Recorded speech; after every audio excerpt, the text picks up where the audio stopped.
আমাদের তরুণেরা সফল হয়েছে। সেই জুলাই বিপ্লবে সেই শেখ হাসিনাকে শুধু ক্ষমতা ছাড়তে বাধ্য করা হয়নি, সে পালাতেও বাধ্য হয়েছে।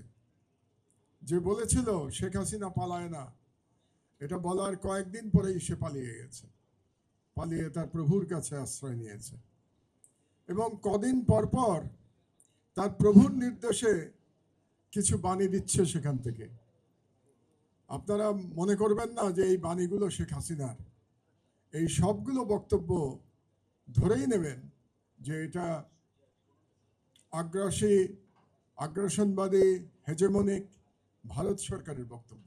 সেগুলো তাদের সেবাদাসীর মাধ্যমে তারা আমাদেরকে শোনাচ্ছে, এক ধরনের ভয় দেখানোর চেষ্টা করছে। অবাক লাগে আমার, এই মহান জুলাই বিপ্লবের মাসে যখন দেখি পতিত ফ্যাসিবাদের সব দোসররা জুলাই বিপ্লবকে কটাক্ষ করার সাহস দেখায়, এবং এই যে সাহসটা দেখাচ্ছে এর প্রধান কারণ হচ্ছে জুলাই বিপ্লবীদের মধ্যে অনৈক্য। কারণ যারা সবাই মিলে বিপ্লব করেছিলেন তারা সব যার যার মতো আলাদা হয়ে গেছেন। কেউ সরকারে গেছেন, কেউ বিরোধী দলে গেছেন, কেউ সরকারেও নাই, বিরোধী দলে নাই, কিন্তু আলাদা হয়ে আছেন।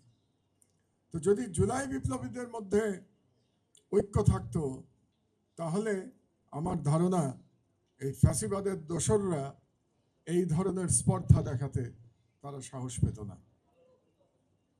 আজকে এখানে নাহিদ আসিফ থাকলে ভালো হতো, তো নাহিদ আসিফ নাই, তাদের সহযোদ্ধারা আছে।